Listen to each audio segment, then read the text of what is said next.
ბიზნესის რეკეტი ივანიშვილის სახელით მამუკა ხაზარაძემ კარტები გახსნა. სვიტების მკვლელობის სკანდალური საქმის ახალი დეტალები, პირველი ინტერვიუ მკვლელთან.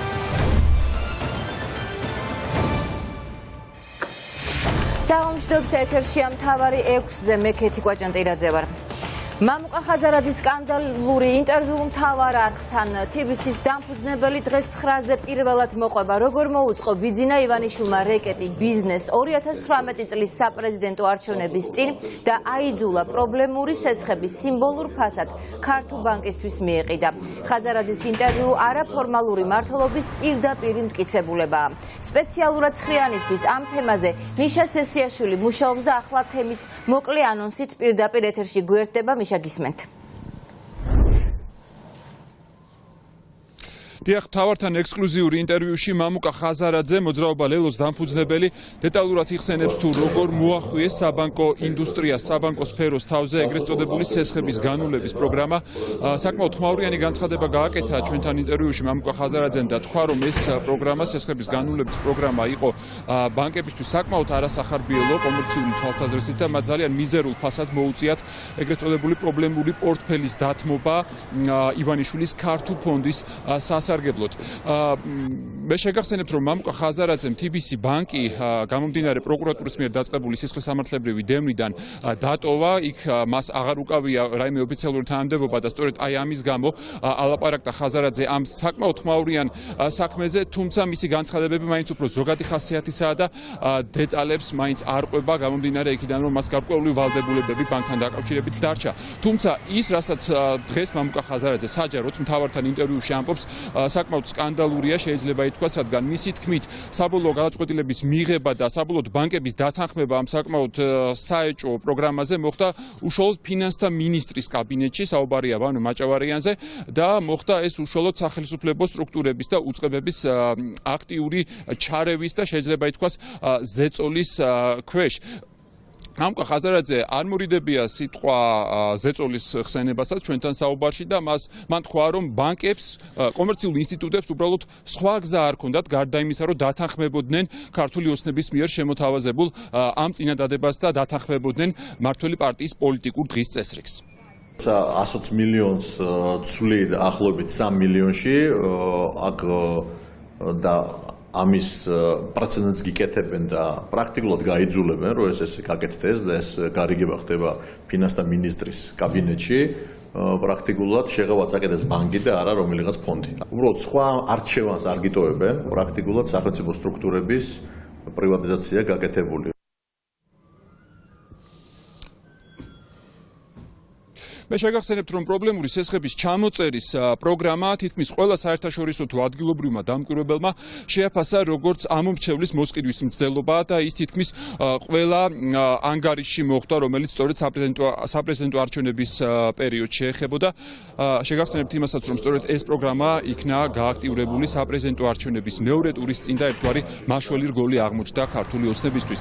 მამუკა ხაზარაძე ჩვენთან ინტერვიუში ასევე საუბრობს ზოგადად ქვეყანაში შექმნილ საინვესტიციო გარემოზე და იმაზე, რომ დღეს საქართველოში ფულის ჩადების სურველი არც ადგილობრივი ინვესტორის სახით და არც უცხოელი ინვესტორის სახით უბრალოდ აღარ დარჩა და რომ ყველაფერი მთელი სახელმწიფო მანქანა მუშაობს ერთი ადამიანის, ერთი ინვესტორის ნებასურვილის დასაკმაყოფილებლად და ეს მისი თქმით არის ბიძინა ივანიშვილი. ქვეყანაში არ არის შექმნილი ის გარემო, სადაც ინვესტორი ფულს ჩადებს. იგი თითქმის ყველა ინტერვიუში ამბობს, რომ სახელმწიფოს არ აქვს ამის თავი და მე დაგეხმარებით, ბიუჯეტს არ აქვს ამის თავი და მე დაგეხმარებით. ეს არის მიზანმიმართულად ჩადება ადამიანთა გონებაში იმ განწყობის, რომ ჩვენ არა ვართ სახელმწიფო და სახელმწიფო ვარ მე, ანუ ბიძინა ივანიშვილი. მე ვარ ყველაზე დიდი ინვესტორი, მაგრამ ამ თანხას პირდაპირ კი არ გაჩვენებთ და მის წარმომავლობას. არამედ ჩვენ მაქვს რაღაც პანამის დახურული ზონიდან. დიახ, უფრო მეც მამუკა ხაზარაძეს ამ საკმაოდ ხმაურიანი ინტერვიუს და განცხადებების შესახებ ჩვენ მაყურებელს მოუყვებით უკვე საღამოს 9 საათზე მთავარ გამოშვებაში. მიშა სესიაშვილი საუბრობდა პირდაპირ ეთერში.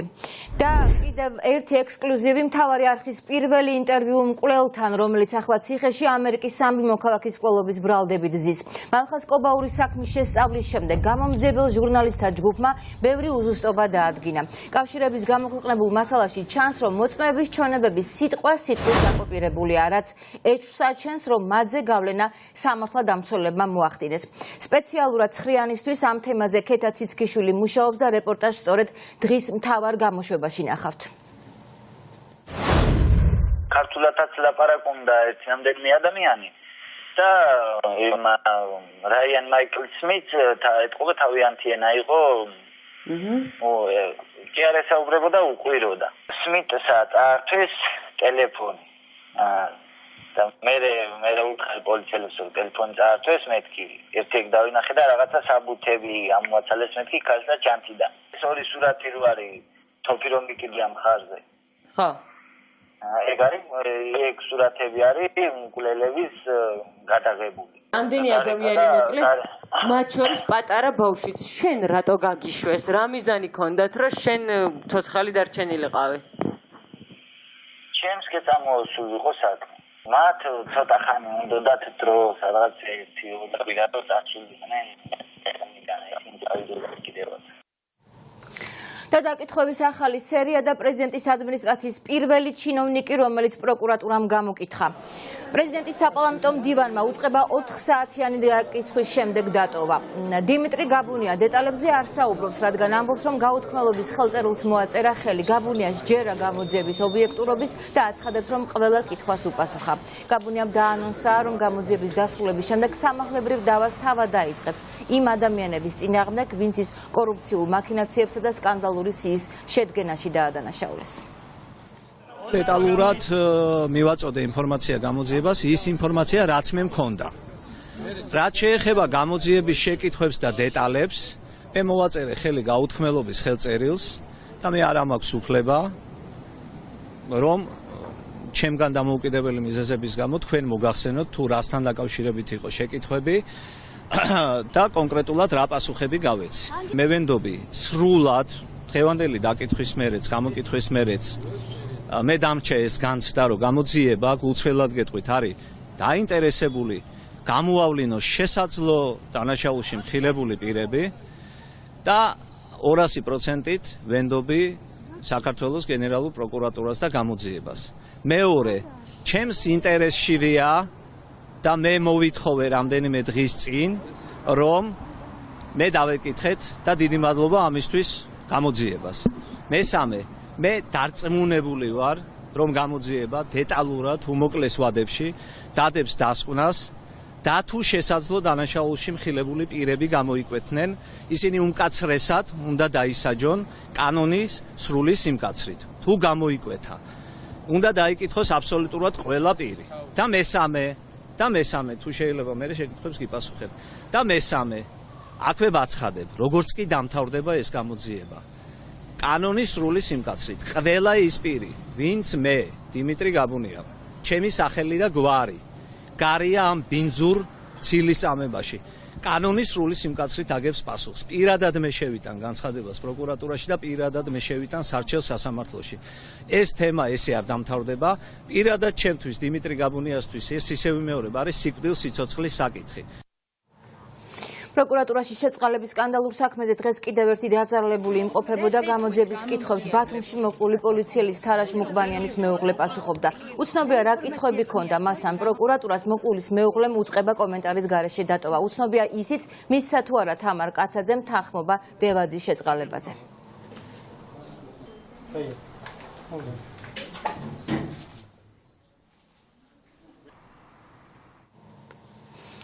ეკაბესელია შინაგან საქმეთა სამინისტროს სიცრუეში ადანაშაულებს. უმრავლესობის ყოფილი დეპუტატი ამბობს, რომ ფარული კადრების გავრცელების საქმეში პირველ წყარო იდენტიფიცირებული არ არის და თუ საბანაძე სომხეთის ციხეში მყოფ პატიმარს გულისხმობს, ეს ტყუილია, რომლითაც საზოგადოება შეცდომაში შეყავთ. ქალბატონი ეკას განცხადებასთან დაკავშირებით, როგორც ვიცი, დაბარებულია ქალბატონი ეკა პროკურატურაში და დავალოდოთ როგორ გამვითარდება პროცესები. რაც შეეხება კადრების გავრცელების საკითხს, როგორც იცით თულმა თქვენთაგანმა, პირველი ასე ვთქვათ, კადრების პირველად ხელმისაწვდომი ვინც გახადა, ანუ მასიურად ვინც გაავრცელა მასობრივი საინფორმაციო საშუალებებში ის პირი მიცემულია პასუხისგებაში. მე ვერ გაგცემთ პროკურატურის მაგივრად პასუხს. მე გითხარით, რომ პასუხისგებაშია კონკრეტული პირი მიცემული, ვინც საჯარო სივრცეში გაავრცელა მასალები. გამოგზიება გრძელდება რთული კომპლექსური საქმეა. ეს არის სრულ განცხადება, რომელიც მეორედ გაკეთდა, არავითარი პირველ წყარო იდენტიფიცირებული არ არის. და თუ ასეა, მაშინ დაასახელოს პატონმა საბანაძემ, თუ ის გულისხმობს სომხეთის ციხეში ყოფ პატიმარს, რომელზედაც იყო მინიშნება, რომ თითქოს ეს იყო პირველ წყარო, ეს არის ტყუილი, იმიტომ რომ იმ ადამიანმა ეს უკანონო ჩანაწერი ატვირთა 3 დღის შემდეგ, მას შემდეგ რაც უკვე გავრცელებული იყო 27 იანვრიდან ეს უკანონო ჩანაწერი. ასე რომ პირველ წყარო რომ გამოძიებას იდენტიფიცირებული არ აქვს და არ არის გახსნილი ეს დანაშაული, ამას ყველა აღიარებს ჩემთან საუბარში, ამიტომ მე მივმართავ მას გაასწოროს მისი მცდარი შეცდომაში შემყვანი განცხადება, ან დაასახელოს თუ აი ამ რამდენიმე დღეში მოხდა რაიმე სხვა, მაგრამ გარწმუნებთ რომ არაფერი არ მომხდარა. სიმსივნე, ასთმა, სუნთქვის გართულება, კანისა და თვალების გაღიზიანება ეს იმ დაავადებების ჩამონათვალია, რომელსაც 40 დასახელების კოსმეტიკური პროდუქტი შეიცავს და რომელიც ქართულ ბაზარზე იყიდება. ორგანიზაცია მომხმარებელი ჯია ქვეყნას კვლევის საგანგაშო დასკვნას სიცოცხლისა და ჯანმრთელობისთვის საშიშ ნივთიერებებს შეიცავს და მძიმე დაავადებებს იწვევს რუსული და უცხოური წარმოების თმის საღებავები, კრემები და პარფიუმერული პროდუქტები. კვლევის ავტორებს და სადისტრიბუციო კომპანიების წარმომადგენლებს გიგლა თუმანიშვილი ესაუბრა და ახლა ის გვერდდება ეთერში. გიგლა, გისმენთ. კეთი საკმაოდ საგანგაშო დასკვნის შედეგებია, შეიძლება ითქვას 40 დასახელების ჰიგიენური და კოსმეტიკის საშუალებები შეისწავლეს მომხმარებელი ჯის წარმომადგენლებმა, მიუხედავად იმისა, რომ საქართველოში ამ პროდუქციის და ამ ნივთიერების კვლევა არ ხერხდება, მათ გააგზავნეს ნივთები და საშუალებები, ჰიგიენური საშუალებები საფრანგეთში და იქაურ ლაბორატორიას შეასწავლინეს ეს ყველა ის ნივთიერება, რომელსაც საქართველოში არაერთი მომხმარებელი ყავს. რაც შეეხება სტატისტიკას და რაც შეეხება შედეგებს, არის საკმაოდ მძიმე. სიმსივნური დაავადებები არის ძირითადი შედეგი იმ ჩამონათვალისა, რომელსაც შეიცავს ნივთიერება და არის საკმაოდ მძიმე. რაც შეეხება მთავარი ორგანიზაციის წარმომადგენლებს, ისინი ამბობენ, რომ ჯანდაცვის სამინისტრო უნდა აკონტროლებდეს ბაზარზე არსებულ პროდუქციას, თუმცა მსგავსი კონტროლის მექანიზმი დღეს საქართველოში არ არსებობს. ჩვენ მხოლოდ 40 პროდუქტი შევამოწმეთ სხვადასხვა დასახელების პარფიუმერული, კოსმეტიკური და როგორც ჩვენს კვლევაშიც სტატიაში აღნიშნეთ, ყველა მათგანში იყო აღმოჩენილი სხვადასხვა დოზით. ეს ნივთიერება ფორმალდეჰიდი არის ზოგადად მავნე ნივთიერება ადამიანის ჯანმრთელობისათვის ის სიმსივნის რისკებს და სხვა გართულებებს იწვევს. პარფიუმერული კოსმეტიკური ნაწარმი საქართველოში არ მოწმდება. სახელმწიფო კონტროლი გაუქმებულია უკვე დიდი ხანია და აქედან გამომდინარე ფაქტობრივად ვართ დამოკიდებული, ესე ვთქვათ, მეწარმეთა კეთილსინდისიერებაზე, როგორი პროდუქტი იქნება შემოტანილი და გაყიდული ქვეყანაში. რაც შეეხება უშუალოდ ჩამონათვალს ამ პროდუქციის საკმაოდ ვრცელია სია, მე შემიძლია ნაწილი მათგანი წავიკითხო. ეს არის ნივია, სახის საცხის საშუალება, ჩისტაია ლინია, ასევე გარნიე, რომელსაც ალბათ მაყურებელი დამეთანხმება, რომ საკმაოდ ბევრი მომხმარებელი ყავს, მათ შორის თმის შამპუნი, თმის აღებავი, ტუტსაჩხი, ფრჩხილის ლაქი და ესე შემდეგ.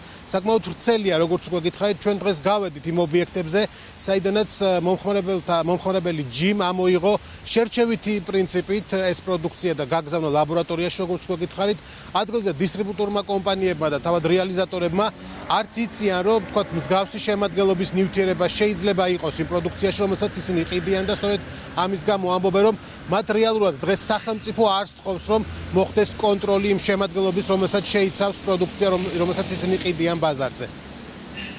როგორც კი მივიღეთ წერილი ამ ცდის შესახებ, ეგრევე ავიღეთ პროდუქცია, რა თქმა უნდა, გაიტანა მოწოდებულმა პროდუქცია, აღნიშნული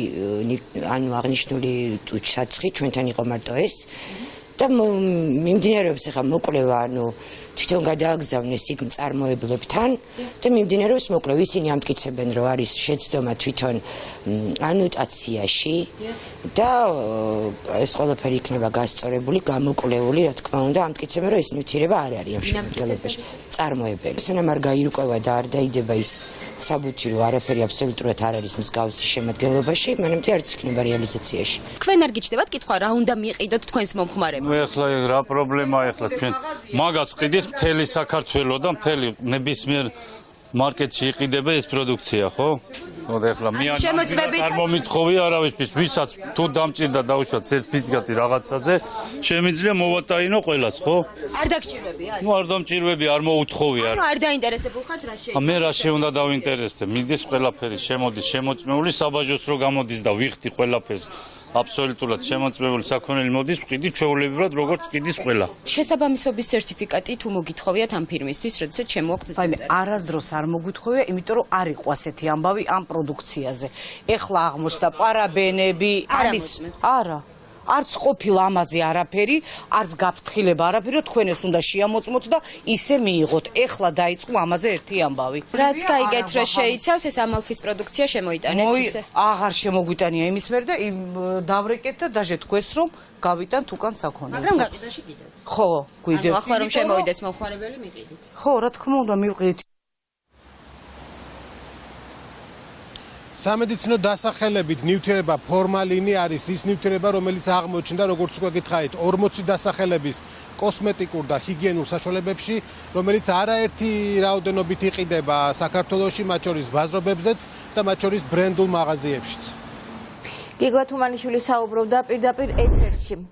და ამ დრომდე გრძელდება პარლამენტში უზენაესი სასამართლოს მოსამართლეობის კანდიდატის მოსმენა. შოთა გეწაძე მესამეა, ვისაც პარლამენტში დეპუტატების მწვავე კითხვებზე უწევს პასუხის გაცემა. ის ამ წუთებში, ამ დროისთვის ოპოზიციისა და არასამთავრობო ორგანიზაციების კითხვებს პასუხებს. მაკა ანდრონიკაშვილი გვერდდება პირდაპირ ეთერში პარლამენტიდან.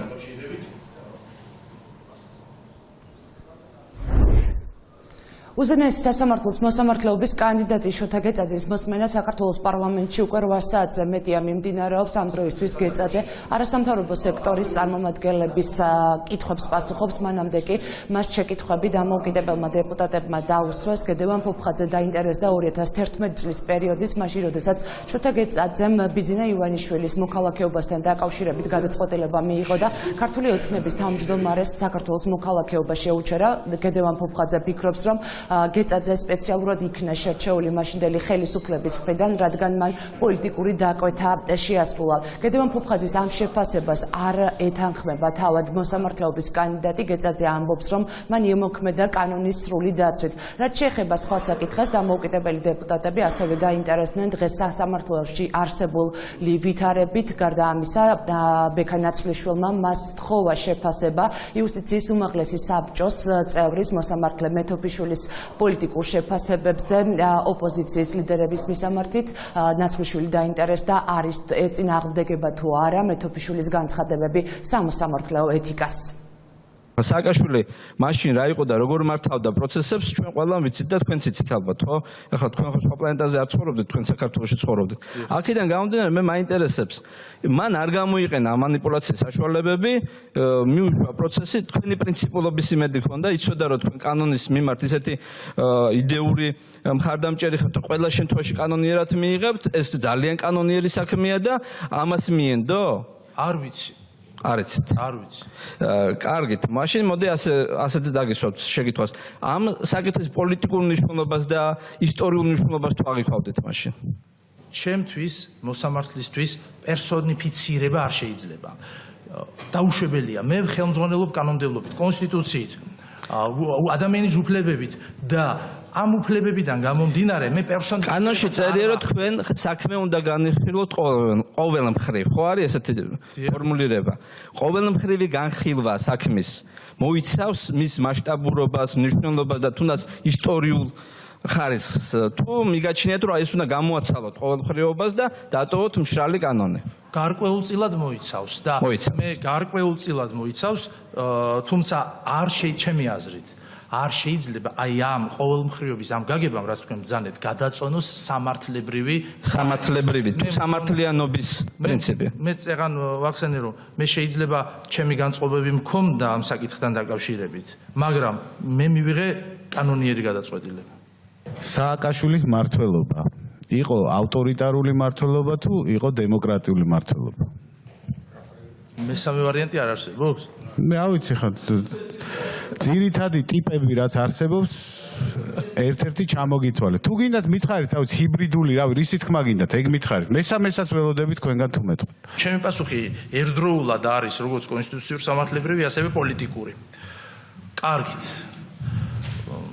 გავაკეთებ მაინც განმარტებას და მე ვფიქრობ, რომ ამ მმართველობას ძალიან ბევრი პრობლემა ჰქონდა და სერიოზულად ავტორიტარიზმის ნიშნები აქ იყო. თქვენი აზრით იყო თუ არა სასამართლო ხელისუფლება ნაწილი იმ ავტორიტარული ხელისუფლების? პირველ რიგში მე ფლათ ასე არ მithქვამს. მე უნდა გავიმეორო ჩემი პასუხი. ავტორიტარიზმის ნიშნებს მე ვხედავ. ეს სხვა რამეა და ჩამოყალიბებული ავტორიტარიზმის სხვა რამეა. თუ კი ლოგიკურად გარკვეული ავტორიტარიზმის ნიშნები იყო, მე არ გამოურიცხავ ცალკეულ შემთხვევაში, რომ სასამართლოსაც შეიძლება რამე შეცდომა დაეშვა. აქ შეგიძლია თქვენ ძალიან მარტივი პასუხი მითხრათ. ან კი, ან არა.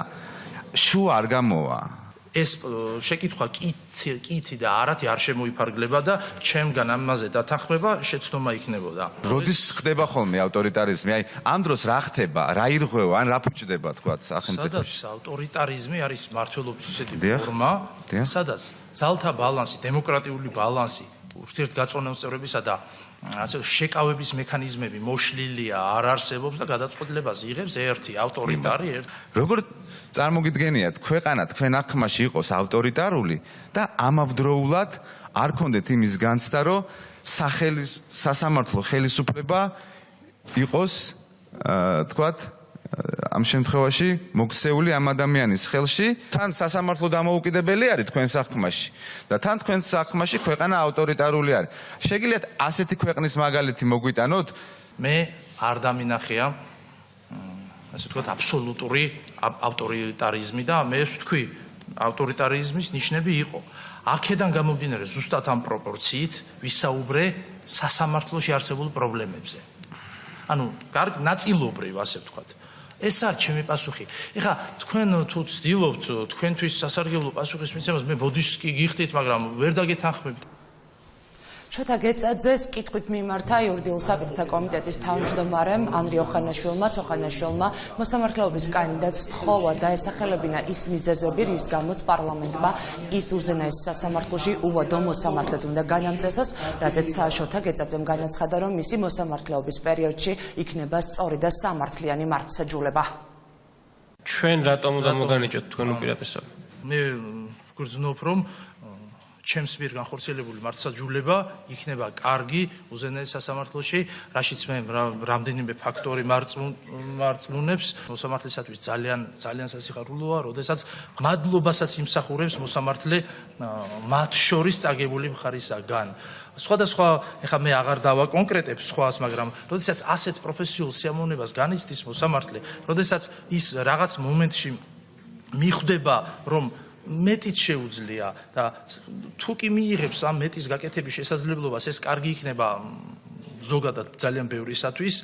იუსტიციის უმაღლესი საბჭოს მიერ წარდგენილ 20 კანდიდატს შორის შოთა გეწაძე უკვე მესამე კანდიდატია, რომელსაც საკანონმდებლო ორგანოში მოусმინეს. მოსმენები ხვალაც გაგრძელდება კანონმდებლობისა და არასამთავრობო ორგანიზაციების წინაშე.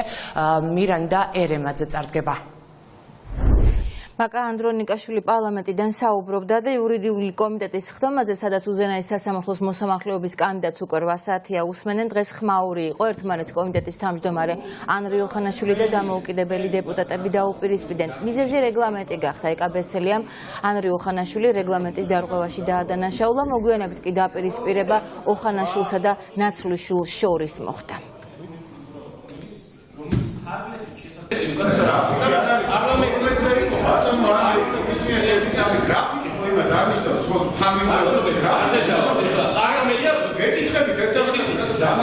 არამედ მიმდინარეობს ეს პროცესი და თქვენ გიგებთ რომ კომიტეტი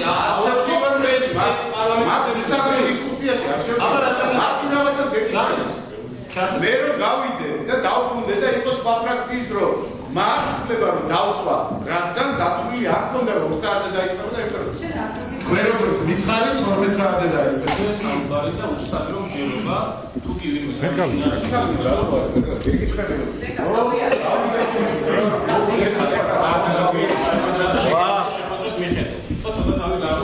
ბიჭო, ეხა არ მინდა ეგ ლაპარაკი. თავი დააკოპრელი და მე მეუბნები.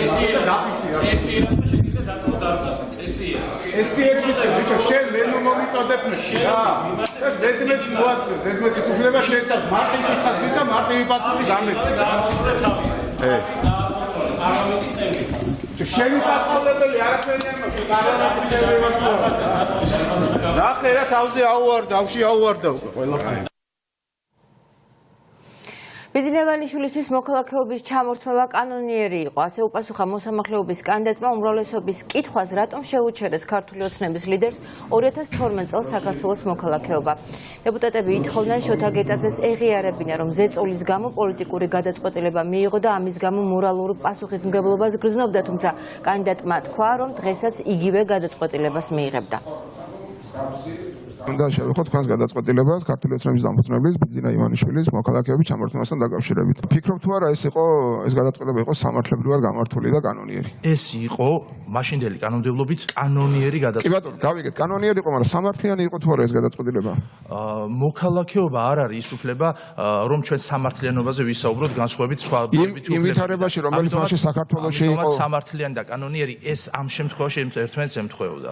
როგორ ფიქრობთ ამ გადასახედიდანაც იგივეს გაიმეორებდით? დღეს რომ მოქმედებდეს ის კანონმდებლობა, რაც მაშინ იყო, დღესაც იგივე გადაწყვეტილებას მივიღებდი, ვინაიდან ის იყო სამართლებრივად სწორი, კონსტიტუციასთან და სხვა კანონებთან შესაბამისი. და ჩემი უკაცრავად და მხოლოდ სამართლებრივად იმოქმედებდით ამ თვალსაზრისით? მხოლოდ სამართლებრივი იქნებოდა თქვენი გადაწყვეტილება? თუმცა ისიც სადაუა სამართლებრივიც ალბათ სამართლებრივად გადაწყვეტილება უნდა იყოს სამართლებრივად სწორი, კონსტიტუციასთან შესაბამისი. ეს გადაწყვეტილება მაშინდელ კონსტიტუციასთან შესაბამისობაში იყო. დღეს რომ ის კონსტიტუცია მოქმედებდეს, იგივე გადაწყვეტილებას მივიღებდი, იმიტომ რომ მე ყოველთვის ხელმძღვანელობ სამართლის ნორმებით და პრინციპებით. თქვენი გადაწყვეტილება იყო დამოუკიდებელი და მიუკერძოებელი? არ იყო არანაირი ზეწოლა და არავისგან არ იყო მითითება, რომ ეს გადაწყვეტილება მიგიღოთ? მე დაგპირდით ჩემი საუბრის დასაწყისში, რომ არა მიპასუხეთ, მოკლედ მიპასუხეთ, იმიტომ რომ დროის თვალსაზრისით და მე მოგეცემთ. ზეწოლა ამის თაობაზე არ ყოფილა. ზეწოლა არ ყოფილა. ზეწოლა რო ყოფილიყო, მე მოსარჩელე ხვედელიძეს დაუკმაყოფილებდი სარჩელს. დღესაც რომ ის კანონმდებლობა არსებობდეს, იგივე გადაწყვეტილებას მივიღებ, ვინაიდან ის იყო სამართლებრივად აბსოლუტურად გამართული და კონსტიტუციური გადაწყვეტილება. ხო, ჩემთვის მაინც დაუჯერებლად ჟღერს. თუ გძნობთ თქვენ მორალურ დისკომფორტს იმასთან დაკავშირებით, რომ თქვენ ჩამოართვით მოქალაქეობა იმ ადამიანს, რომელმაც 2012 წლის შემდეგ თქვენ მოგცათ მეტი დამოკიდებულება, მეტი თავისუფლება, მეტი პროფესიონალიზმი და განახორციელა ამხელა რეფორმები მისი პოლიტიკური ნებიდან გამომდინარე. მე არც კი ვიცი რა პასუხი უნდა გაგცეთ ახლა, როგორ შეიძლება მოსამართლე ფიქრობდეს იმას, რომ დღესაც იმ კანონმდებლობის პირობებში იგივე გადაწყვეტილებას მიიღებდა, დღესაც კი და თან დაგეთანხმოთ მორალურ დისკომფორტში. თქვენ ვერ შეამჩნიეთ, რომ აქ იყო ხელისუფლების უზურპაციის ცდელობა, როდესაც ადამიანს ელექტრურად უქმებდნენ მოქალაქეობას? ეს ვერ შეამჩნიეთ? ეს ამაზე არ შეიძლება მოსამართლემ დააფუძნოს გადაწყვეტილება. არ შეიძლება ასე საკითხის გადაწყვეტა. საკითხი არ შეიძლება სამართლებრივად. კონსტიტუციით იმოქმედა, კონსტიტუციის ნორმაზე გასაუბრებით, არაფერზე სხვა. ეწერა, რომ ასე დროს უნდა შეუწყდეს მოქალაქეობა. დღეს გასაგებია პასუხი. ეკავესელიამ პარლამენტში დღეს რეზოლუციის პროექტი დაარეგისტრირა. დეპუტატი ითხოვს პარლამენტმა შეაფასოს საერთო სასამართლოებში კლანური მმართველობა. მისი თქმით აუცილებელია შეიქმნას სპეციალური კომისია, რომელიც 2020 წლის 1 თებერვლამდე არსებულ ვითარებას შეისწავლის. ბესელია მიმართა საკანონმდებლო ორგანოს მიიღოს ყველა ზომა სასამართლოში კლანური მმართველობის დასრულებისთვის. შევთავაზე პარლამენტს აღიაროს, შეაფასოს, რომ არსებობდა წარსულში ძალადობრივი სისტემის დროს პოლიტიზირებული სასამართლო სისტემა, რომლის მსახური მოსამართლეები დღეს ცდილობენ, როგორც იმატკაციანი სიის დროს იყო მცდელობა და ეს მცდელობა შევაჩერეთ, რომ გახდნენ უზენაეს სასამართლოს მოსამართლეები უბადოთ, მოხდეს აღიარება, რომ არსებობდა წარსულში სისტემური პრობლემები და რომ დღესაც არსებობს სასამართლოში ეს პრობლემები და გავლენიანი ჯგუფი ახერხებს მოახდინოს ზეგავლენა არა მხოლოდ სასამართლოს დანარჩენ შემადგენლობაზე, არამედ მათ შორის პოლიტიკურ ნაწილზეც. პროტესტი ტყიბულში გრძელდება, მეშახტეები არ ჩიმშილობის შეწყვეტას აპირებენ, ვიდრე მათი მოთხოვნები არ დაკმაყოფილდება, ისინი კუთვნილი დავალინების ანაზღაურებას იცხოვენ. დღეს კიდევ ერთი შეხვედრა გაიმართა მოშიმშილეებსა და საქმნახშირის დირექტორს შორის, ადმინისტრაციის ინფორმაციით დავალინების გასტუმრება ზეგიდან დაიწყება და ყველაფერი მთავრობის ხვალინდელს ხდომაზეა დამოკიდებული. ეს პროცესები რაც ჩვენთან მიმდინარეობს, ჩვენსა და კომპანიას შორის, მეშახტეებსა და ჩვენ კოლექტივს შორის მოთხოვნები სახელმწიფოს მიმართ მინდა აპოლიტიკური იყოს და საერთოდ არ აქვს საქმე ამას პოლიტიკასთან. იგივე დამოკიდებულება მეშახტეების მხრიდან. ჩვენი მოთხოვნები არის პირველი. ჯიაეჯე ჯგუფმა, საქმნახშირის კომპანიამ ჩაარიცხოს დროულად ხელფასი, როცა დავალიანება თითეული მეშახტის მიმართ. მეორე მოთხოვნა არის მოგვაწვინონ ზუსტი და დროული ინფორმაცია. თუ რა ბედი ეწევა ტყიბულ ქალაქს, გაიშვებს და ამუშავდება შახტი, თუ ტყიბული დაემსგავსება რაღაც უტოპიას. მეშახტეთა პროტესტი ხვალ დილიდან ისევ განახლდება. დღეს კი აქციის მონაწილეები ტყიბულის ადმინისტრაციის შენობასთან შეიკრიბნენ. პროტესტს შეუერთდნენ მერიის თანამშრომელთა ნაწილი, ახალგაზრდები და სკოლის მოსწავლეები. აქციაზე იმყოფებოდნენ მეშახტეთა ოჯახის წევრები. საპროტესტო აქციას ჭიათურელი მაღაროელებიც შეუერთდნენ. შეგახსენებთ 15-მდე მეშახტე მინდელის ამდენივე ძიძიგურის სახელობის შახტში ჩავიდნენ და უარს ამბობენ ამოსვლაზე, სანამ არ მოხდება ხელფასების გაცემა. ყველას ვალი აქვს დღეს ბანკში. ყველას ესხია. უნამუსოდ მოდის მესიჯი, დავალიანება. არ გვეკითხება არავინ რომ რატო ვერ შევიტანე. ამგენის ლუკმა მიდის დღეს პროცედურში. ხელფას ავიღებთ. მე მაგალითად ხელფასი აღარ დამჩება. აღარ მეგონა. ამასთან ერთად უმოვიდოდი კიდევ ამ თემასთან. დახმარების ათხოვნად. თუ შახტები არ იმუშავა, ტყიბული ეს დაფუძნებულია შახტების მუშაობაზე და შახტებიდან მოდის ყველაფერი.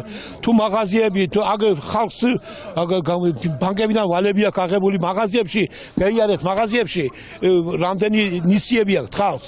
ეს ყველაფერი ამ შახტებზე აგებული. შახტებად ვერ მუშაობს, ეს ტყიბული მიახურებს დამთავრდებებით. გაქცევით სად უნდა გაიქცეს ეს ამდენი ხალხი? გასაქცევით სად არის? შიმშილი ემუქრება, უშუქობა, უგაზობა, რანაირად უნდა გადაიხადოს? მთელი ქალაქი დამოკიდებული ამაზე.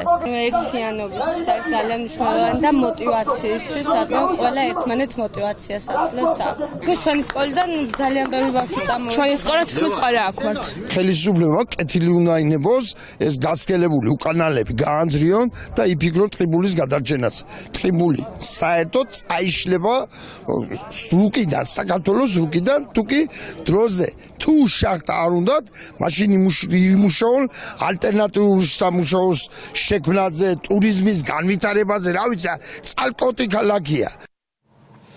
ხელისუფლებამ ტყიბული უნდა განიხილოს როგორც სახელმწიფოებრივად მნიშვნელოვანი პროექტი, ასე გამოეხმაურა ნაციონალური მოძრაობის წევრი ზურაბ მელიქიშვილი ტყიბულში მიმდინარე პროტესტს. მელიქიშვილის თქმით, მთელი თვეების განმავლობაში ტყიბულელები სარემონტო სამუშაოებზე მუშაობდნენ, ამიტომ ის მოითხოვს გადაეცეს ხელფასები მეშახტეებს. ნაციონალური მოძრაობის წევრი ხელისუფლებას მოუწოდებს დაუყოვნებლივ ჩავიდეს ტყიბულში და შეხვდეს ადგილობრივებს. დაუყოვნებლივ ვითხოვთ, რომ მათთვის მიმდინარე ხელფასები იქნას გადახდილი. ეს არის ნომერი პირველი, მეორე დაუყოვნებლივ ჩავიდეს საქართველოს ხელისუფლების მაღალჩინოსნები თავისი ძვირადღირებული ჯიპებით ტყიბულში და დაელაპარაკონ ხალხს. არ უნდა დატოვონ საბანკო ვალდებულებების წინაშე მარტო, არ უნდა დატოვონ კომუნალური ვალდებულებების წინაშე მარტო, არ უნდა დატოვონ ყოველდღიურად ოჯახებისთვის პურის შოვნის ვალდებულების წინაშე წინაშე მარტო. სწორედ აქედან გამომდინარე, პირველ რიგში ჩვენ უცხადებთ სოლიდარობას ტყიბულელ მეშახტეებს და ამავდროულად ყველაფერს გავაკეთებთ იმისთვის, რომ ტყიბულის გადარჩენის სახელმწიფო პროგრამა ამოქმედდეს, ამუშავდეს. ტყუილად გონია ხელისუფლებას, რომ ისინი ხმას ვერ გაიგებენ. ჩვენ ვაიძულებთ, რომ დღევანდელმა ხელისუფლებამ ტყიბული განიხილოს როგორც სახელმწიფოებრივად მნიშვნელოვანი პროექტი. სოლიდარობას არ აქვს პარტიულობა, სოლიდარობას არ აქვს საზღვრები და სოლიდარობას არ აქვს პირობები. მთავარი საკითხი, რომელიც დღეს დგას, დღის წესრიგში ეს არის ტყიბულის გადარჩენა. ამის რეალური შანსი არსებობს და ნაცვლიშვილი კი პარლამენტში ეკონომიკის მინისტრის მისვლას ითხოვს. ნაცვლიშვილი ამბობს, რომ აუცილებელია მინისტრმა ისაუბროს იმ პრობლემებზე, რომელიც მეშახტეებთან დაკავშირებით არსებობს. მისი თქმით, მეშახტეები მძიმე მდგომარეობაში იმყოფებიან დამსაქმებლების მხრიდან, დასაქმებულების უფლებები კი მუდმივად ირღვევა. პრობლემებია მათ უსაფრთხოებასთან დაკავშირებითაც. ნაცვლიშვილის მოთხოვნას უპასუხეს მმართველ გუნდში რომან კაკულიას განცხადებით, მინისტრს კომიტეტის ფარგლებში მოიწვევენ.